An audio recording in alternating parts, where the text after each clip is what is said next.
Welcome back to Jiribam Vlogs mayam aina ngasi namjaraiba video se akhoi Jiri Hospital da hoje akhoi imai ben ichini naw mayam akhoi Jiri Praja mayam na lauriba khongjang se adugi matang da wahi ama hani tang hajaraki mayam adugi video matek adum hapjarake ba ko mayam da mayam dum asem jeng bio se mayam 25 haiba numida sida District Hospital Monitoring Committee Jiribam ga atoba Jiribam gi singi member singa loina na haiba hospital sida haiba khongjang ama chathari madudi koina mamang dagi tanduna lakpa demand se phangdaba gi damakta koina masi OPD se thingjanjare patient ama tana balayeng handre koina lolamba so adu police na ataga security na nungdang baida thugai khraga su koina patient singa wari sajaraga asi layeng bagi thabak asi chathagidre eikhoi taliba maruba demandi matik chaba semo hapiu habadi qualify oiba grade supa semo hapiu adu DMS matik chaba hapiu habasine adu mamangda tawgiba education adugi matu result oina director ga lakpiram duna sesida semo ama hapire adubu kari maram gino khangde ma se transfer thok pi khraga grade sudaba ama semo in charge ni hena thabire grade suba ama lakthoga in charge ama thabire bas eikhoi Jiribam Praja sungya yajaningde masigi maramna ne eikhoi ngasi haiba khongjang aji changsanbiu base aduna eikhoi gi demand do phangdui bawdi eikhoi OPD je tum loan gini eikhoi demand phangdaba yaroi Jiribam Praja gi damakta asim hospital ase madik chana leidaba yaro sine mayam ubiramani video siga iman sina ngangi ba mayam se ado akhoi di kaya khangjaba nati ima oi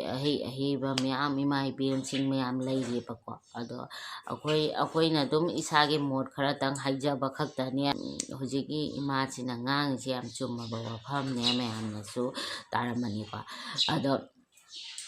ayo aga ama ni tang thamjage mayam Jiri Hospital siga akhoi gi Jiri Praja mayam akhoi jati punamak se akhoi siga layeng ne ba se hospital ama khaktani ba ko hospital ama khaktang siga akhoi na depend tawraga laijabane ba ko jati punamak ne akhoi gi meitei bengali ado da khatana te jati punamak se depend tawraga Jiri Hospital siga laijabane aduga tauriba fibam se mayam ja siga so video se jengbio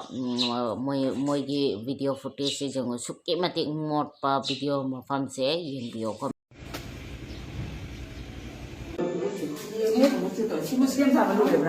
sem sai hari ba se karam kari da no sem sa biri se kari gumba mata manung gi hadan ba thong senli thong se khakti phajai adu manung da koi gi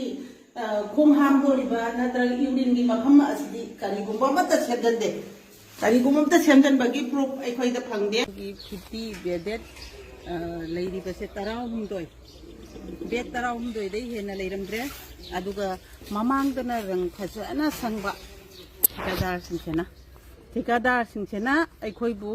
करी हाइना अखोइ जिरिबाम गिसे करम मवोंगदा सेंबिरिबनो जिक मनिंगदा लैरिबसे मखोइना CRPF ना मथकता लैरे मखा थंगबदा Moina लंगथरइबा pot मयामसे मसागी hospital दबु निसा season भमला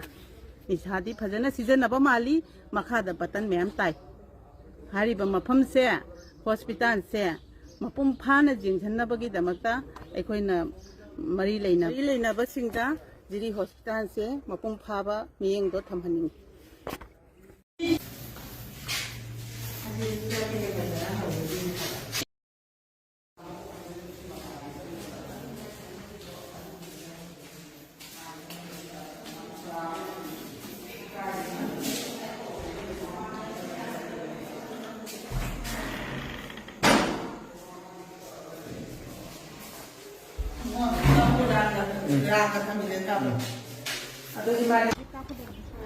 मोई थमजलगा मखाद Moina लंगरे म्यामजे यादी मथगा थमजले अदुगा मपान सि तुमना cookie गरोदि फै बतल मोइना थकपगी जु थकपगी hospital बकना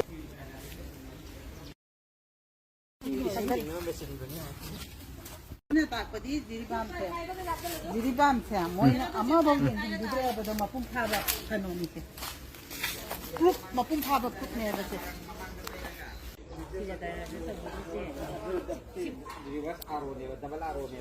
Ising yang saya singkat ini bang kada kita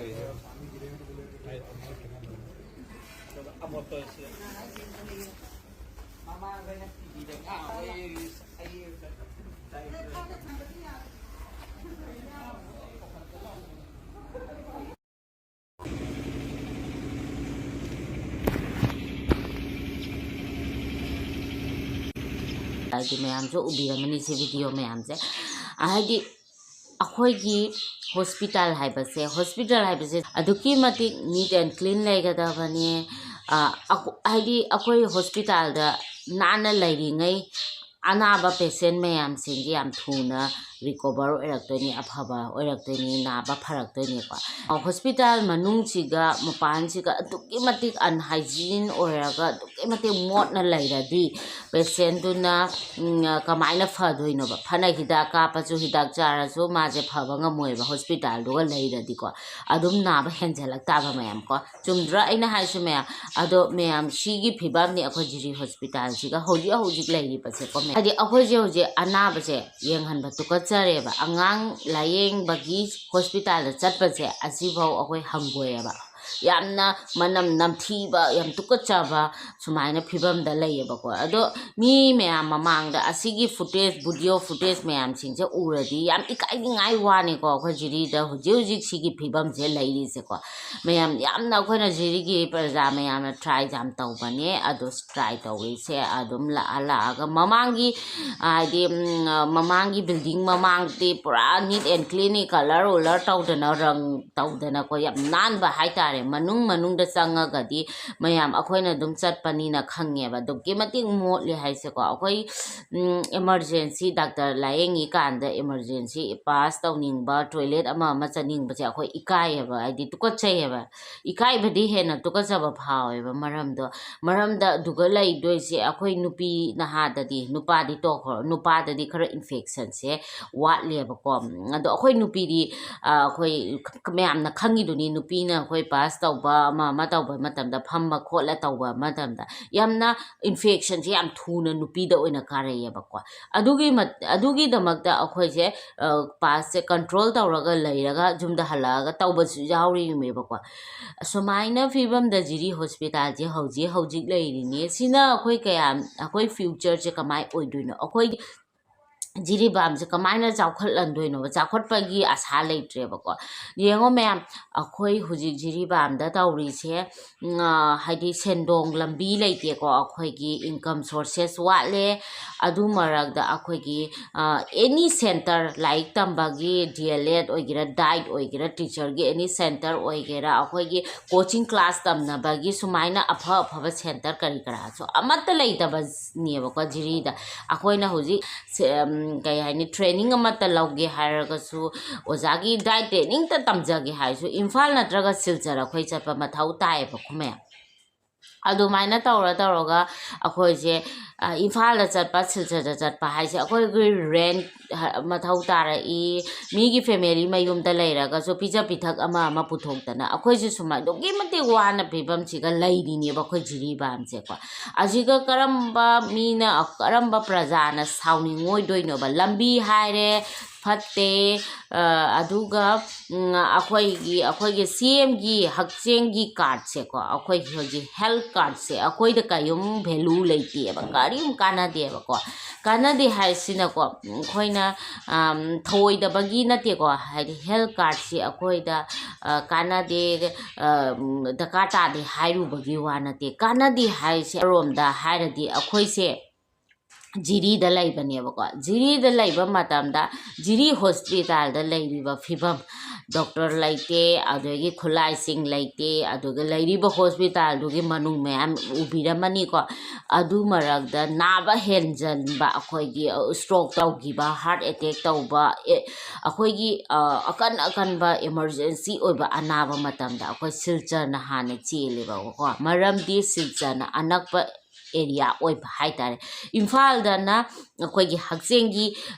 card ꯍꯥꯏꯇꯥꯔꯦ ꯑꯩꯈꯣꯏꯒꯤ ꯍꯦꯜꯊ ꯀꯥꯔꯠꯁꯦ ꯑꯩꯈꯣꯏ ꯏꯝꯐꯥꯜꯗꯗꯤ